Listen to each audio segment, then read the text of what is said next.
student. Today we are going to learn the next topic, platelet. Platelet are also called as thrombocytes. याच्यापूर्वी in previous session आपण काय शिकलेलो आहोत तर WBC शिकलेलो आहोत. WBC चे टाइप्स शिकलेलो आहोत. WBC are divided into two types, agranulocytes and granulocytes. Then we are also learned about RBC, red blood cells. म्हणजेच आपण रेड ब्लड सेल्स शिकलेलो आहोत, WBC शिकलेलो आहोत, व्हाइट ब्लड सेल्स शिकलेलो आहोत. Today we are going to learn platelets. Platelets also called as thrombocytes. या प्लेटलेट्सलाच काय म्हणतात तर थ्रोम्बोसाइट्स असं म्हणतात. आपण बघितलेलं आहे की RBC, WBC किंवा हे प्लेटलेट्स हे काय आहेत तर फॉर्म्ड एलिमेंट आहेत. म्हणजेच ब्लड मध्ये दोन प्रकारचे कंपोनेंट प्रेझेंट असतात. One plasma and the second is formed element. Formed elements are three types of cells are present. Formed elements मध्ये काय प्रेझेंट असतात तर तीन प्रकारच्या सेल्स प्रेझेंट असतात. First is RBCs, that is called as erythrocytes. Second is WBC, that is called as leukocytes, and the third is platelets, that is called as thrombocytes. तर आज आपण thrombocytes विषयी माहिती बघणार आहोत. Platelets, it is also called thrombocytes. Platelets are the cellular fragments. Platelet हे काय आहे तर सेल्युलर फ्रॅगमेंट आहे. म्हणजे सेलचेच छोटे छोटे तुकडे आहेत. तर हे कोणत्या सेलचे छोटे छोटे तुकडे आहेत? Platelets are the cellular fragments formed from large cell called as megakaryocytes. म्हणजे ह्या प्लेटलेट्स कशापासून तयार झालेल्या आहेत तर लार्ज सेल पासून तयार झालेल्या आहेत. आणि ह्याच लार्ज सेल्सला काय म्हणतात तर मेगाकॅरिओसाइट्स असं म्हणतात. Platelets are produced from large cells. that large cells are called as megakaryocytes, and these megakaryocytes produced in bone marrow. हे megakaryocytes कुठे तयार होत आहेत तर bone marrow मध्ये तयार होत आहेत. हे megakaryocytes कुठे प्रेझेंट असतात तर bone marrow मध्ये प्रेझेंट असतात. आपण या आधी बघितलेलं आहे bone marrow is the spongy tissue. bone marrow हे काय आहे तर स्पॉन्जी टिश्यू आहे. आणि याच बोन मॅरो मध्ये रेड ब्लड सेल्स तयार होत आहेत, WBC तयार होत आहेत आणि त्याचबरोबर प्लेटलेट्स पण तयार होत आहेत. म्हणजे बोन मॅरो मध्ये आपण RBC तयार झालेला बघितला. RBC तयार होत आहेत. कशापासून तयार होत आहेत तर रेटिक्युलोसाइट्स ह्या सेल पासून RBC तयार होत आहेत. आणि प्लेटलेट ह्या कशापासून तयार होत आहेत तर मेगाकॅरिओसाइट्स पासून तयार होत आहेत. म्हणजेच ह्या platelets are produced from megakaryocytes and the large cell megakaryocytes.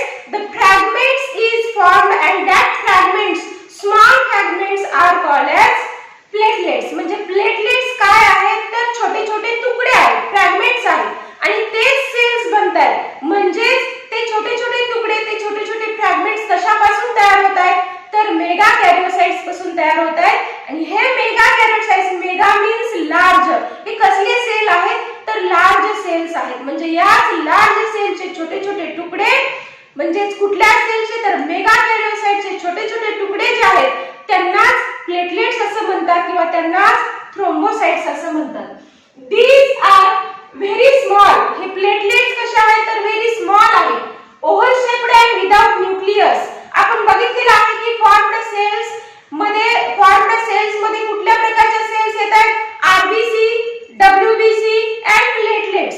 आणि ह्या सगळ्या तिन्ही प्रकारच्या सेल्स मध्ये सगळ्यात लहान जी सेल आहे ती प्लेटलेट आहे. खूप छोट्या छोट्या सेल तुम्हाला स्क्रीनवर तिन्ही प्रकारच्या सेल्स दिसत आहेत. म्हणजे WBC दिसत आहे, RBC दिसत आहे आणि प्लेटलेट पण दिसत आहे. Platelets are very small cells, oval shaped अंडाकृती असा त्यांचा आकार असतो आणि त्यांच्यामध्ये न्यूक्लियस अब्सेंट असतं. That means it is without nucleus. म्हणजे ह्या कशा प्रकारच्या सेल्स आहेत तर without nucleus. Then normal count in human being. Normal count जर बघायचं म्हणलं तर नॉर्मल काउंट कशाचा प्लेटलेट्सचा. पर्सन किंवा इंडिव्हिज्युअलच्या बॉडीमध्ये नॉर्मल प्लेटलेट काउंट जर बघायचा म्हटला तर how many it is 2.5 to 4.5 lakh per millimetre cube एवढा नॉर्मल काउंट असतो. आता एवढा नॉर्मल काउंट म्हणजे काय आहे तर पर मिलीमीटर क्यूब असं म्हटलेलं आहे. म्हणजे एक ड्रॉप आपण म्हणू शकतो किंवा पर मिलीमीटर क्यूब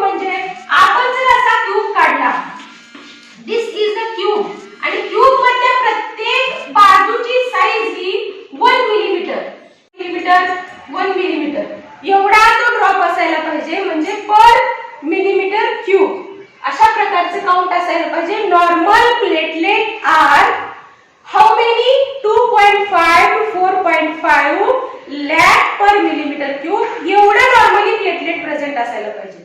परंतु जर ह्या नॉर्मल पेक्षा हे जे काउंट जर आहे ते डिक्रीज जर झाले, decrease from the normal platelet that is called as thrombocytopenia. त्याला काय म्हणतात? थ्रोम्बोसाइटोपेनिया असं म्हणतात. जसं की आपण इरिथ्रोसाइट मध्ये बघितलेलं आहे किंवा आरबीसी मध्ये बघितलं की आरबीसी ह्या नॉर्मल पेक्षा जर डिक्रीज झाल्या तर त्याला काय म्हणतात? इरिथ्रोसाइटोपेनिया. तसंच प्लेटलेट ह्या नॉर्मल पेक्षा डिक्रीज झाल्या तर त्याला काय म्हणतात? थ्रोम्बोसाइटोपेनिया असं म्हणतात. That condition are called as thrombocytopenia. Then जर अशी कंडिशन बॉडीमध्ये असेल, प्लेटलेटची जर संख्या बॉडीमध्ये नॉर्मल पेक्षा जर कमी असेल तर इंटरनल ब्लीडिंग त्यामुळे होऊ शकतं. That is internal bleeding is takes place and that condition are called as haemorrhage. त्यालाच काय म्हणतात? हिमोरेज असं म्हणतात. That is the platelets are decreased than normal and the internal bleeding takes place. Then platelet factors, that is the platelet secrete platelet factors. Platelet काय करते तर platelet factors secrete करते आणि हे platelet factors कशाचं काम करतात तर blood clotting चं काम करतात. Platelet secrete platelet factor and that platelet factor which is essential for the blood clotting. And these platelet factors or the platelet seal the ruptured blood vessels. म्हणजे हे काय काम करतात तर ब्लड वेसल जे रप्चर झालेले आहेत शरीरामधल्या बॉडी मधल्या ज्या ब्लड वेसल्स आहेत जर त्या काही कारणास्तव रप्चर झालेल्या असतील तर त्या सील करण्याचं काम कोण करते? प्लेटलेट करते. अँड फॉर्मेशन कशाचं नेमकं काय करून करते तर formation of platelet plug or it is also called as vasoconstrictor. म्हणजे दोन पद्धतीने करतात फॉर्मेशन ऑफ प्लेटलेट प्लग म्हटलेलं आहे. Suppose this is blood vessels, जर ही रप्चर झाली असेल तर ह्या रप्चर प्लेसवर हे प्लेटलेटच्या सेल्स अशा क्लस्टर फॉर्मेशन करतात किंवा अशा जमा होतात आणि जमा झाल्यामुळे हे अशा प्रकारचे स्ट्रक्चर फॉर्मेशन होते. That structure are called as platelet plug. त्यालाच काय म्हणतात? प्लेटलेट प्लग असं म्हणतात. seal the ruptured blood vessels, that is formation of the platelet plug. त्यानंतर vasoconstrictor असं म्हटलेलं आहे. vasoconstrictor म्हणजे काय तर वेसल जे आहेत ते कॉन्ट्रॅक्ट करण्याचं काम कोण करते? ह्या प्लेटलेट करताय. जर एखादी ब्लड वेसल्स रप्चर झालेली असेल तर ती ब्लड वेसल कॉन्ट्रॅक्ट करून म्हणजे जर समजा कॉन्ट्रॅक्ट केली तर जी रप्चरची जी जागा आहे ती काय होते? बंद होते. अशा प्रकारचं कॉन्ट्रॅक्शन करून काय केलं जाते? ब्लड वेसल्स काय केली जाते? रप्चर जी झालेली ब्लड वेसल्स आहे ती कॉन्ट्रॅक्ट केली जाते आणि ज्या ठिकाणी रप्चर झालेला आहे ती जागा बंद केली जाते. That is called as vasoconstrictor. म्हणजे त्यालाच काय म्हणतात? व्हॅसोकन्स्ट्रिक्टर असं म्हणतात. म्हणजेच platelet seal the ruptured blood vessels, formation of platelet plug and vasoconstrictor. Now we see the blood clotting और it is also called as coagulation of blood. आता आपण ब्लड क्लॉटिंग बघणार आहोत. म्हणजे ब्लड जे आपण साकळतो असं म्हणतो. काहीतरी लागल्यावर जखमेमधून त्या जखमेमधून ब्लड निघतं आणि ते नंतर काही वेळाने साकळून जातं म्हणजे घट्ट होतं. त्या प्रोसेसला ब्लड क्लॉटिंग असं म्हणतात. And what is blood clotting और what is coagulation of blood? That is converting the liquid blood into solid form. म्हणजेच काय तर blood clotting is the process and in that process the liquid blood is converted into solid form. म्हणजे liquid blood जे आहे ते solid form मध्ये convert होण्याच्या प्रोसेसला ब्लड क्लॉटिंग असं म्हणतात. Then this process, blood clotting process, initiated by contact of blood with any foreign surfaces. म्हणजे ब्लड म्हटलेलं आहे म्हणजे इंटरनली जर एखादी ब्लड वेसल रप्चर झाली असेल विथ एनी रिझन, कुठल्याही रिझनने एखादा फॉरेन पार्टिकल फॉरेन सबस्टन्सशी संपर्कात येऊन जर ती ब्लड वेसल रप्चर झाली असेल किंवा इंटरनल ब्लीडिंग होत असेल त्यायोगे तर त्या प्रोसेसला काय म्हणतात. आणि इंटरनल ब्लीडिंग झाल्यामुळे तिथं जर ब्लड क्लॉटिंग प्रोसेस होत असेल तर त्या प्रोसेसला इंट्रिन्सिक प्रोसेस असं म्हणतात. म्हणजेच the blood clotting is initiated म्हणजे ब्लड क्लॉट कधी होतंय किंवा ब्लड साकळतंय कधी किंवा कोॲग्युलेशन ऑफ ब्लड कधी होतंय इंटरनली. जर ब्लड वेसल्स एखादी रप्चर झाली असेल तर ती रप्चर ब्लड व्हेसल्स ला ब्लड क्लॉट होण्याची जी प्रोसेस आहे त्याला इंट्रिन्सिक प्रोसेस असं म्हणतात. म्हणजे ब्लड क्लॉटिंगची जी प्रोसेस आहे ती दोन प्रकारे होते, टू वेज ने जाते. Intrinsic process and extrinsic process. Intrinsic process म्हणजे when blood contact with any foreign surfaces that blood clotting process is initiated, that process are called as intrinsic process. त्याला काय म्हणायचं? इंट्रिन्सिक प्रोसेस किंवा त्याला intrinsic pathway असं म्हणायचं. म्हणजे internally bleeding झालं आणि ते जर क्लॉट होत असेल तर त्याला इंट्रिन्सिक पाथवे किंवा इंट्रिन्सिक प्रोसेस. आणि when this blood clotting process is start with damaged tissue, म्हणजे ब्लड क्लॉटिंग जी प्रोसेस आहे ती डॅमेज्ड टिश्यू मध्ये, म्हणजे एक्सटर्नली जर टिश्यू डॅमेज झालेले असेल, स्किन मध्ये काही टिश्यूचे डॅमेज झालेले असेल तर ते जे डॅमेज आहे तिथं जर क्लॉट होत असेल तर त्याला एक्सट्रिन्सिक प्रोसेस असं म्हणतात. म्हणजे इंटरनली क्लॉटिंगची प्रोसेस आहे इंट्रिन्सिक प्रोसेस आणि एक्सटर्नली टिश्यू डॅमेज झालेले असेल तिथं जर क्लॉटिंगची प्रोसेस होत असेल तर त्याला एक्सटर्नल किंवा एक्सट्रिन्सिक प्रोसेस असं म्हणतात. Then intrinsic and extrinsic process involve the reaction of various substance called as clotting factor. म्हणजे हे जे ब्लड क्लॉटिंग आहे मग ते इंट्रिन्सिक असू द्या, बॉडी मधला असू द्या किंवा एक्सट्रिन्सिक असू द्या, बॉडीच्या सरफेस वरचा असू द्या, एक्सटर्नल सरफेस वरचा असू द्या, हे जे दोन्ही प्रोसेस आहे किंवा दोन्ही इंट्रिन्सिक आणि एक्सट्रिन्सिक प्रोसेस जे आहे ते प्रोसेस आहे त्याच्यामध्ये जे ब्लड क्लॉट होते involves various substance called clotting factor. म्हणजे ब्लड क्लॉटिंग मध्ये म्हणजे असं नाहीये की ब्लड निघालं आणि लगेच क्लॉट झालं, तर त्याच्यामध्ये वेगवेगळे फॅक्टर्स रिस्पॉन्सिबल असतात. that blood clotting is responsible for various blood factors. म्हणजे हे ब्लड क्लॉटिंग हे कुणामुळे होतंय तर व्हेरियस ब्लड फॅक्टर मुळे होतंय. and these blood factors आणि blood factors by cascade mechanism. म्हणजे हे जे ब्लड फॅक्टर्स आहेत ते काय करतात तर ब्लड क्लॉटिंग मध्ये मदत करतात आणि कॅस्केड मेकॅनिझम म्हटलेलं आहे, स्टेप और कॅस्केड मेकॅनिझम. म्हणजे हे कसलं मेकॅनिझम आहे तर स्टेप वाईज मेकॅनिझम आहे. म्हणजे आधी पहिली प्रोसेस होणार, त्याच्यानंतर दुसरं स्टेप, त्याच्यानंतर तिसरी, त्याच्यानंतर चौथं, अशा प्रकारे स्टेप बाय स्टेप ह्याच्यामध्ये काय होणार आहे जी फॉर्मेशन ऑफ ब्लड क्लॉट होणार आहे. म्हणजे स्टेप बाय स्टेप मॅनरने होणार आहे. ब्लड फ्लॅक्टर्स निघाले आणि त्यांनी लगेच क्लॉट केलं नाही, वन बाय वन ती प्रोसेस आहे. एक झाले की दुसरं, दुसरं झाले की तिसरं, तिसरं झालं की चौथं आणि त्याच्यानंतर लास्टला काय होणार आहे तर ब्लड क्लॉट होणार आहे. अशा प्रकारे हे स्टेप बाय स्टेप मॅनरने आहे. त्या स्टेप बाय स्टेप मॅनरला कॅस्केड मेकॅनिझम असं म्हणतात. कॅस्केड मेकॅनिझम म्हणजे स्टेप बाय स्टेप मेकॅनिझम अशा प्रकारचं. म्हणजे ही जी ब्लड क्लॉटिंगची जी प्रोसेस आहे ते ब्लड फॅक्टर्स मुळे होते आणि ब्लड फॅक्टर्स हे कशा पद्धतीने काम करतात तर cascade step by step mechanism ते काय करतात काम करतात. देन 12 क्लॉटिंग फॅक्टर आपण आताच पाहिलेला आहे. इंट्रिन्सिक असू द्या किंवा एक्सट्रिन्सिक असू द्या, बॉडीच्या आत क्लॉटिंग असू द्या किंवा बॉडीच्या बाहेरचं क्लॉटिंग असू द्या, त्याच्यामध्ये कोण मदत करते तर क्लॉटिंग फॅक्टर्स मदत करतात. कोण करते हे तर clotting factors. and these clotting factors, how many clotting factors is present in the human body? 12 clotting factors are present in the human body and that 12 factors is 1 to 13 असं म्हटलेलं आहे. आता इथे 13 दिलेलं आहे कारण त्याच्यामधला एक जो नंबर आहे किंवा एक जो फॅक्टर आहे तो कसा आहे इनॅक्टिव्ह स्टेट मध्ये आहे, नॉट इन ऍक्टिव्ह असं म्हटलेलं आहे. म्हणजे कुठला आहे तो 6th जो नंबर आहे त्याच्यातला 6th फॅक्टर जो आहे तो कसा आहे इनॅक्टिव्ह स्टेज मधला आहे. आणि राहिलेले जे 12 फॅक्टर्स आहेत ते कशा आहेत ऍक्टिव्ह स्टेट मध्ये आहेत.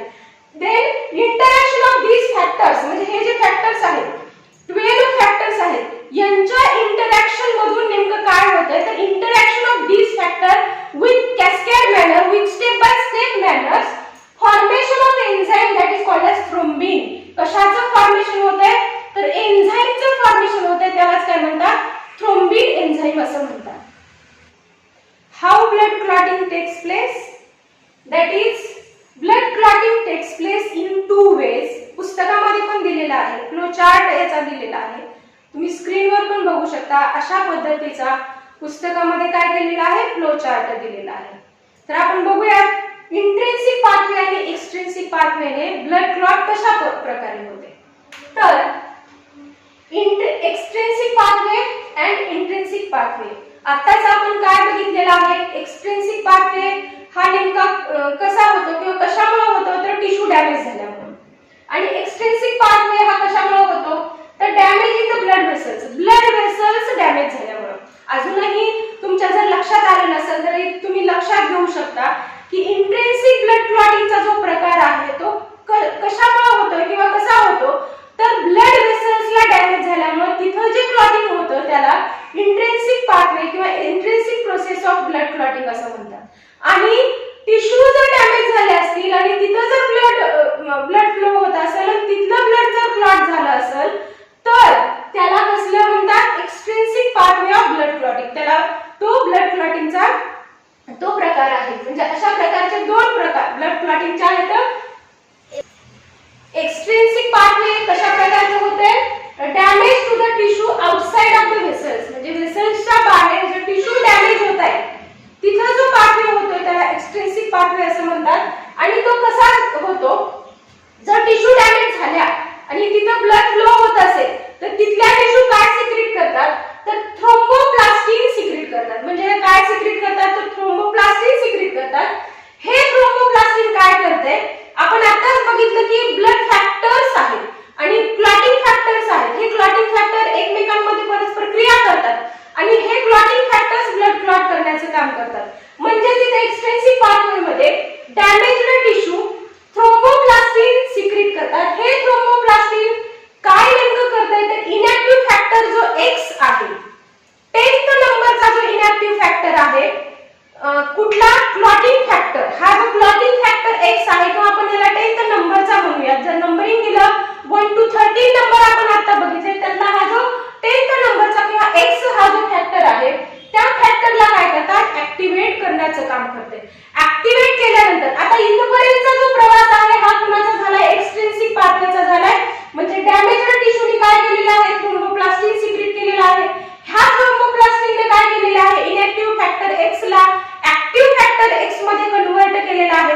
आता आपण बघूया इंट्रिन्सिक पाथवेमध्ये नेमकं काय होतंय. इथपर्यंतचा इंट्रिन्सिक आणि एक्सट्रिन्सिकचा जो प्रवास आहे हा थोडा वेगळा आहे. पण पुढे गेल्यानंतर इथून जो प्रवास आहे हा दोन्हींचा कसा आहे? सेम आहे. इंट्रिन्सिक पाथवेमध्ये जर ब्लड व्हेसल डॅमेज झालेली असेल तिथं ब्लड फ्लो होत असेल तर नेमकं काय होतं? तर कॅस्केड ऑफ क्लॉटिंग फॅक्टर्स. म्हणजे इथं काय होतंय? तर हे जे क्लॉटिंग फॅक्टर्स आहेत 12 क्लॉटिंग फॅक्टर्स त्यातल्या मधले हे जे फॅक्टर्स आहेत ते काय करतात? कॅस्केड मॅनरनी परस्पर काय करतात? क्रिया करतात. म्हणजे स्टेप बाय स्टेप हे काय करतात? मेकॅनिझम फॉलो करतात आणि हे मेकॅनिझम फॉलो करून ते इनॅक्टिव्ह जो फॅक्टर X आहे त्याला ऍक्टिव्ह फॉर्म मध्ये करतात. हे इथलं हे एक्सट्रिन्सिक पाथवेचं आणि इंट्रिन्सिक पाथवेचं हे दोन आतापर्यंत वेगळं आहे. पण आता इथून पुढचा प्रवास या दोन्हींचा सेमच आहे. काय झालेला आहे? तर इनॅक्टिव्ह फॅक्टर 10th नंबरचा किंवा inactive factor X is converted into inactive factor X activated factor X. म्हणजे इनॅक्टिव्ह फॉर्म हा ऍक्टिव्ह फॉर्म मध्ये कन्वर्ट झालेला आहे. आता पुढची प्रोसेस नेमकी काय होते? तर हा जो ऍक्टिव्हेट झालेला फॅक्टर X आहे प्रोथ्रोम्बिन जे आहे ते प्रोथ्रोम्बिन कशामध्ये कन्वर्ट करण्याचं काम करते? तर थ्रोम्बिन मध्ये कन्वर्ट करण्याचं काम करते. Prothrombin is converted into thrombin. Prothrombin कशामध्ये कन्वर्ट होते? तर थ्रोम्बिन मध्ये कन्वर्ट होते. हे थ्रोम्बिन हे काय करते? तर fibrinogen is converted into fibrin. म्हणजे हे थ्रोम्बिन फिब्रिनोजनला फिब्रिन मध्ये कन्वर्ट करते आणि हे फिब्रिन काय करते? ब्लड क्लॉट करण्याचं काम करते. म्हणजे जर आपण हे एक्सट्रिन्सिक पाथवे आणि इंट्रिन्सिक पाथवे दोन्ही जर बघितलं तर हे अशा पद्धतीनं हा फ्लो चार्ट दिलेला आहे. खूप सोप्या पद्धतीने आपण जर समजावून घ्यायला बघितलं तर लगेच समजते. Extrinsic pathway damaged tissue, intrinsic pathway damaged blood vessels. हा दोन्हींचा फरक आहे. आणि टिश्यू काय सिक्रीट करतात? थ्रोम्बोप्लास्टिन सिक्रीट करतात जो X फॅक्टरला ऍक्टिव्हेट करतात. डॅमेज्ड ब्लड व्हेसल्स कॅस्केड पद्धतीने क्लॉटिंग फॅक्टर्स मध्ये काय करतात? Cascade of the clotting factors असं म्हटलेलं आहे. स्टेप बाय स्टेप मॅनरनी परस्पर क्रिया करतात आणि ह्या इनॅक्टिव्ह फॅक्टर X ला ऍक्टिव्ह फॅक्टर X मध्ये कन्वर्ट करतात. Activated factor X is prothrombin. Activated factor X काय करते? प्रोथ्रोम्बिनला कशामध्ये कन्वर्ट करते? थ्रोम्बिन मध्ये कन्वर्ट करते.